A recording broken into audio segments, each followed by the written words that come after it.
Bine ați venit, dragilor din Zodia Balanță, oriunde v-ați afla în această lume. Ca de obicei, sunt încântată să fim din nou împreună la o nouă lectură de data aceasta pentru luna aprilie. Așa că, dragilor, toți cei care aveți nu doar soarele, ci și luna, Venus sau poate ascendentul în Zodia Balanță, această lectură este de asemenea și pentru voi. Ca de fiecare dată, vreau să mulțumesc tuturor celor care sunteți deja aici, care mă susțineți prin comentarii, prin gesturile voastre de apreciere și prin gândurile voastre bune. Așa că mii de mulțumiri tuturor. Cei care sunteți poate pentru prima dată aici pe canal, vă urez un cald bun venit și dacă la sfârșitul acestei lecturi simțiți că ați rezonat sau poate că v-a adus o anumită ghidare sau liniște interioară, vă invit cu mare drag să vă abonați și desigur să susțineți acest canal printr-un simplu like. Atât abonarea cât și like-ul sunt gratuite, unicul lucru necesar este decât dorința fiecăruia dintre voi. Dragilor, iată ne ajung și la a doua lună de primăvară. Deja începând de pe 20 martie am intrat în noul an astrologic și începutul primăverii, desigur. Așa că soarele și nu numai soarele, foarte multe planete au intrat în zodia Berbec care își vor arăta influența în această lună aprilie. Luna aprilie pentru voi în mod special începe chiar din prima zi, ca să zic așa, 1-2 aprilie avem o lună plină în Balanță, în zodia voastră. Ce energie aduce această lună plină? Aduce emoții mai echilibrate și mai ales din punct de vedere social. Apare dorința de parteneriate, de relații mai armonioase, de vă simțiți poate un pic mai sensibil la nevoia celorlalți și încercați pe cât posibil să evitați conflictele. E tendința asta de a evita orice fel de conflict și de a căuta în permanență un compromis în așa fel încât mediul ăsta, cel puțin emoțional, să se armonizeze cât mai bine. Pentru voi, dragilor, se pare că e un moment tare bun, începutul acesta de lună, să încheiați niște situații sau să faceți niște alegeri mult mai clare. Sunteți mai diplomați, mai echilibrați, mai sociabili și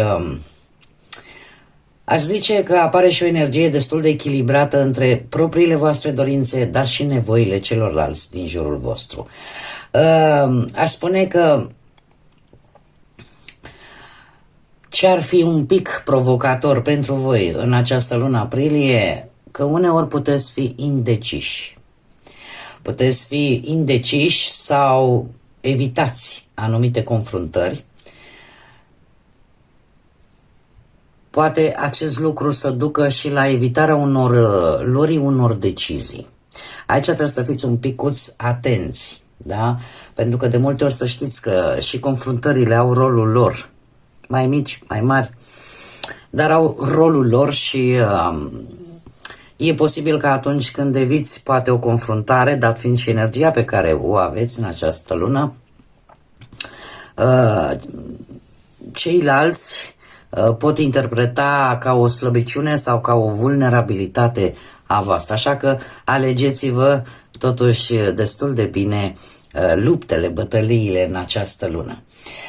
Pe plan profesional aș spune că pot veni anumite concluzii, anumite clarificări pe anumite planuri, pe anumite proiecte, așa că crește cumva energia, crește și creativitatea, idei noi, da? Se simte aici puternic zodia Berbec și, desigur, sunteți, cum să spun eu, lucrați foarte bine în echipă, lucrați foarte bine cu alte persoane.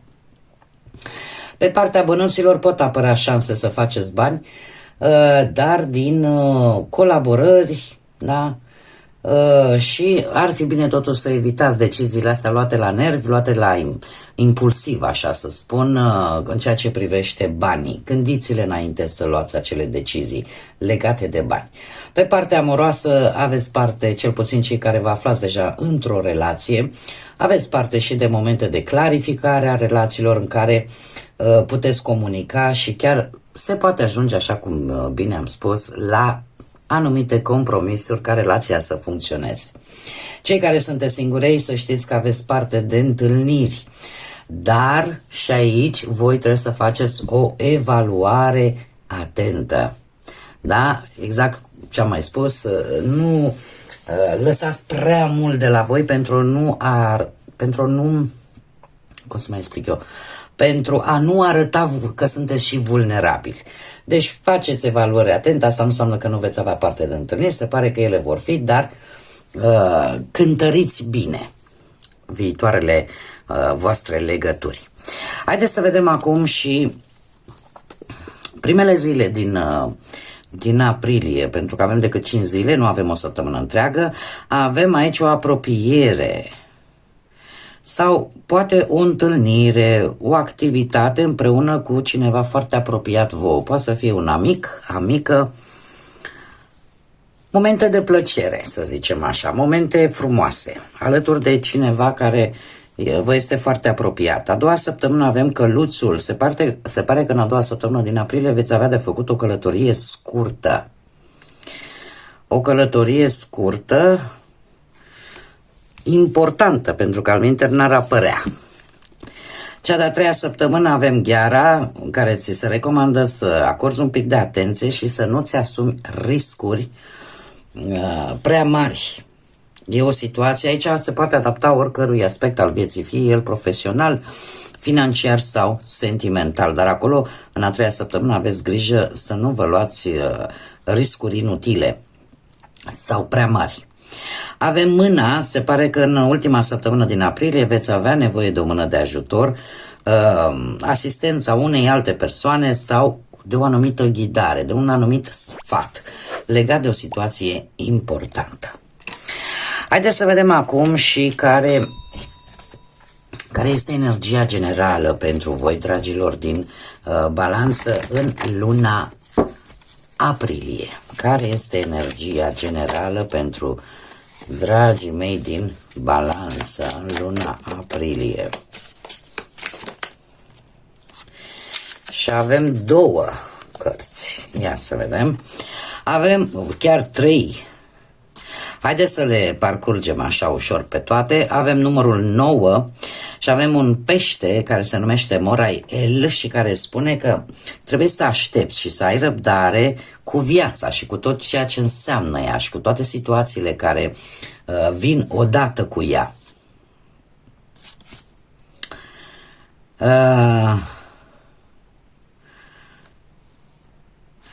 Ce înseamnă acest lucru? Asta înseamnă că trebuie să așteptați momentul potrivit. Nu vă aruncați cu capul înainte, aveți răbdare pentru că nimic nu este întâmplător. Iar numărul 9 îmi vorbește de o situație în care ceva poate se finalizează, se transformă, cumva apare și dorința voastră de a se încheia ceva sau a se transforma și la rândul poate în urma acestei finalizări chiar puteți ajuta ori pe voi, ori pe altcineva, ori și una și alta. Mai avem aici o energie care îmi spune, cum îi spune, Doamne, în românește? A fi devotat, ideea asta de a fi devotat rămâne neschimbată.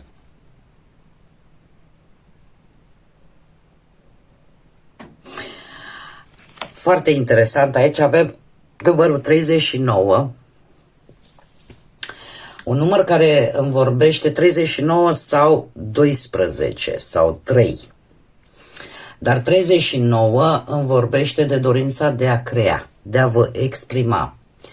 Se repetă încă o dată același număr 9, dar și de a finaliza ceva. În ceea ce privește, după cum bine vedem, numerele se repetă numărul 9 și dat fiind că avem și un număr maestru, avem 22, numărul reprezintă arhetipul constructorului, al maestrului. Avem aici atât Saturn cât și Uranus, da? Și ce ne arată? Ne arată transformarea unor anumite viziuni, unor anumite planuri în realitate. Dar cum? Printr-o manifestare cât mai concretă, cât mai la scară mare, ca să spun așa, în care vi se dezvoltă ambiția, vi se dezvoltă partea practică, strategică și are ca rol realizarea celor proiecte majore. Sunteți mult mai sensibili când e vorba de cooperare și înțelegeți într-un fel nevoile celorlalți.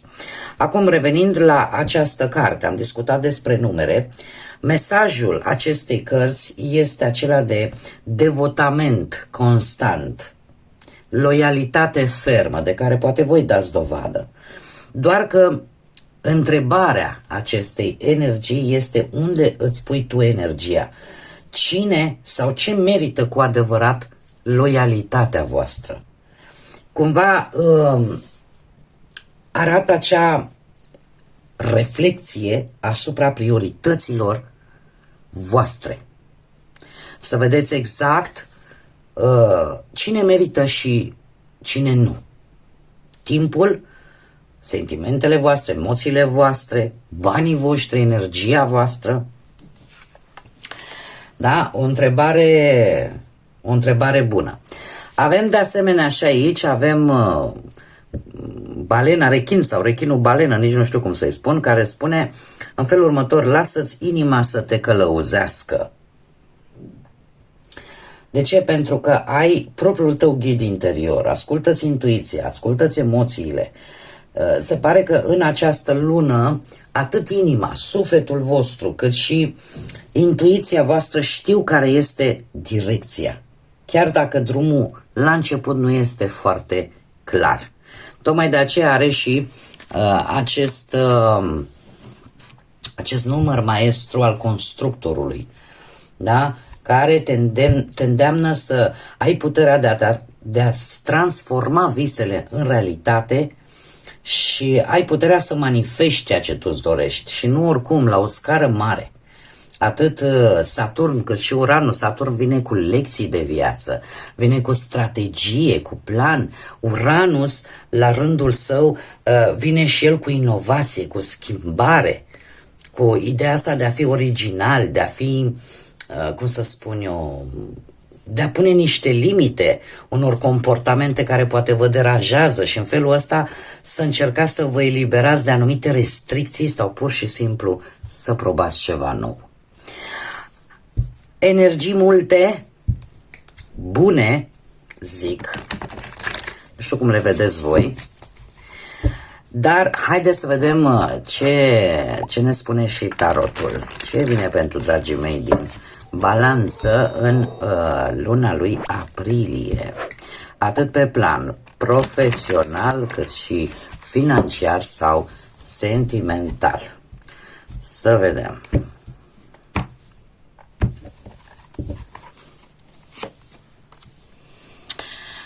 Pe plan profesional avem o regină de cupe, avem un 6 de bâte și spânzuratul. Avem, dragilor, această regină de cupe îmi vorbește de zodii de apă. Posibil ca unii dintre voi să aveți în harta voastră astrală zodii de apă precum Rac, Pești sau Scorpion.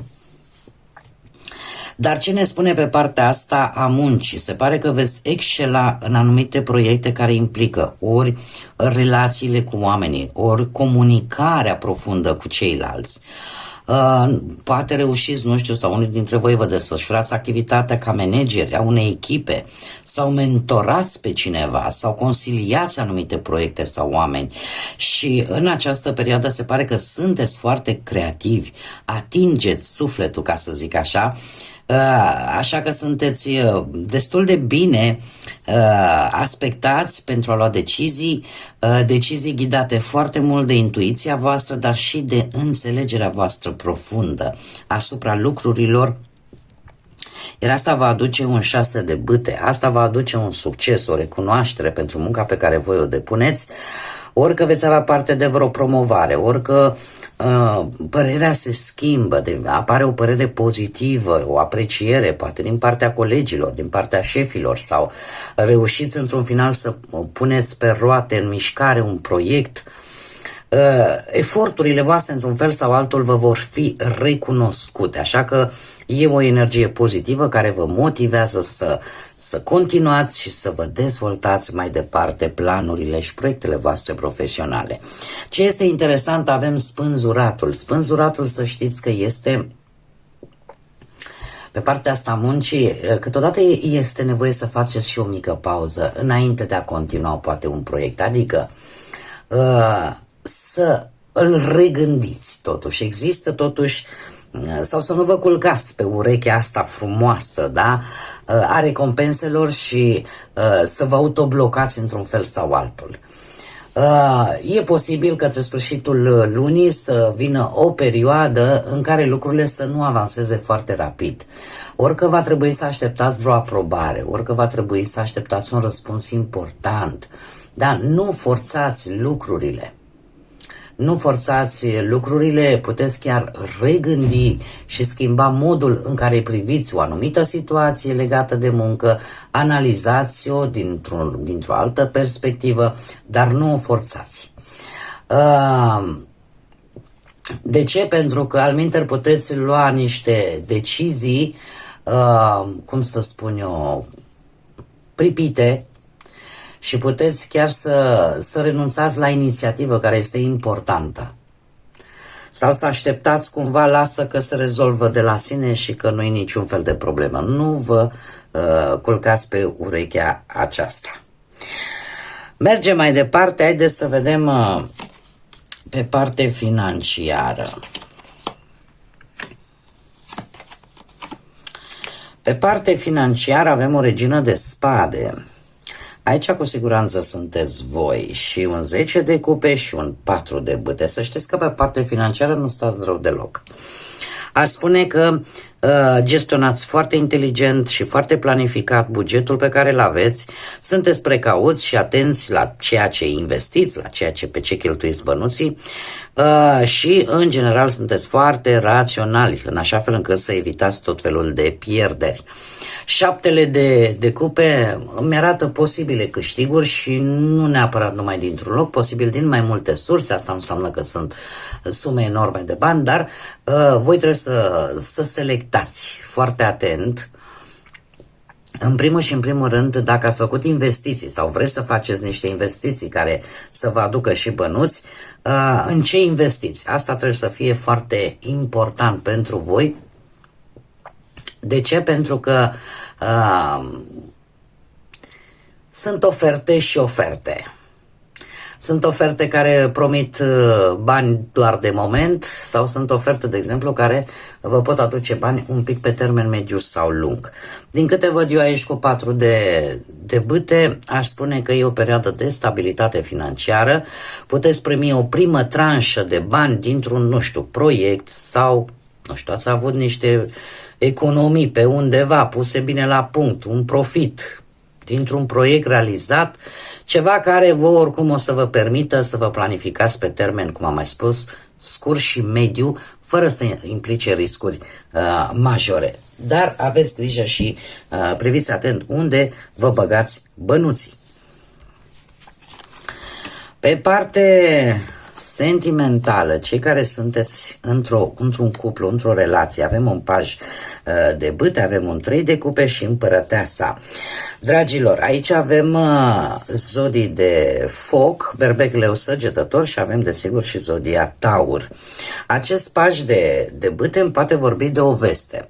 O veste bună care poate să o aibă chiar partenerul, partenera voastră și pentru care ar fi motiv de celebrare, să spunem așa. De ce? Pentru că avem și împărăteasa. Împărăteasa pe partea asta romantică îmi arată grijă, îmi arată afecțiune, gesturi concrete. E posibil, nu știu, ori această veste să vă creeze un mediu stabil, confortabil, atât pentru, mai ales dacă aveți și familie, da, aveți și copilași, cât și pentru partenerul vostru. Deci lucrurile merg în direcția care trebuie. Cu de asemenea, acest paș de bâte mai poate vorbi și de entuziasm, spontaneitate în relația voastră. Vă face surprize, mesaje pline de energie, cumva încercați să petreceți mai mult timp împreună. Relația are șansa așa să fie un pic jucăușă și plină de idei creative, iar treiul de cupe îmi poate vorbi și de momente de bucurie, așa cum am mai spus, de celebrare împreună la o petrecere aniversară sau pur și simplu un timp petrecut cu prietenii. Este o perioadă tare bună de a vă exprima într-un fel sau altul afectivitatea într-un mod cât mai vesel. Așa că e de bine. Cei care sunteți singurei, avem arcanul vostru, justiția. Avem un 3 de bâte și un 7 de bâte. Dragilor, voi reflectați tare mult la relațiile pe care le-ați avut în trecutul vostru și încercați să învățați din acele experiențe, să înțelegeți de fapt ce a funcționat, ce nu a funcționat și în această următoare perioadă din aprilie încercați să căutați o relație bazată mai mult pe respect, pe sinceritate și pe echilibru. Treiul de bâte aș zice că vă și ajută un pic. De ce? Pentru că apar șanse de întâlnire cu oameni care vin cu perspective noi și cu mult entuziasm. Acum, acești oameni îi puteți întâlni, nu știu, poate la evenimente sociale sau la vreun proiect în comun, dar este o lună tare bună în care voi să explorați, să acționați în așa fel încât să găsiți aceste oportunități de relații noi. 7 de bâte vine și el, desigur, cu anumite provocări care pot veni din întâlnirile cu anumite energii, cu anumite persoane și care o să vă cam pună un pic răbdarea la încercare sau poate chiar principiile voastre, valorile voastre. Flirtul nu va lipsi și chiar să știți că puteți fi puși în situația în care să apară aceste flirturi competitive, da? Sau situații în care cer cumva să nu vă lăsați, vă interesează o persoană, să profitați de această oportunitate. În tot cazul, să știți că luna aprilie pentru voi este o lună în care vă veți da seama cam ce fel de relație vă trebuie și veți trage așa o concluzie foarte importantă pentru voi, să știți de fapt ce gen de oameni căutați și cam cum ar trebui să fie aceste energii compatibile cu voi, cu principiile voastre și cu așteptările pe care voi le aveți. Așa că, per total așa, zic că nu este o lună rea pentru voi. Haideți să vedem și ce mesaj spiritual am pentru dragii mei din Balanță, luna aprilie. Ia uite ce a fugit.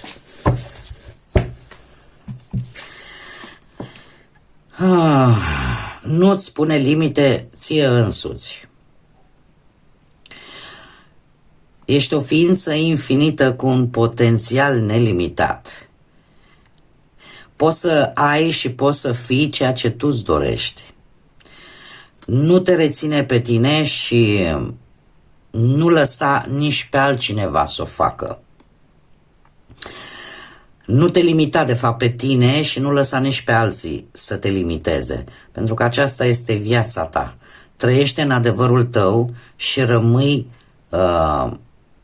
centrat pe inima ta, pe ceea ce tu îți dorești în tot timpul. Este de fapt un mesaj în care efectiv ți se sugerează să nu te limitezi. În ce sens? Să știți că a pune limite este sănătos în anumite contexte. Dat fiind că am văzut, avem și în energia voastră, avem un Uranus care vine cu acest îndemn de a, cum să spun eu, de a pune anumite limite, mai ales la acele comportamente care vă cam deranjează. Da? Asta înseamnă o limită sănătoasă. În momentul în care te limitezi tu pe tine pentru a nu supăra pe cutărică sau a nu crea nu știu ce conflict sau efectiv nu faci ceea ce poate știi că ai abilitatea să o faci, atunci deja limitele merg într-un sens negativ pentru voi.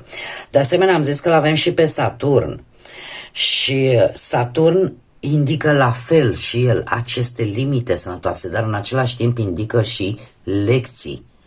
Lecții importante pe care încă trebuie să le mai învățați.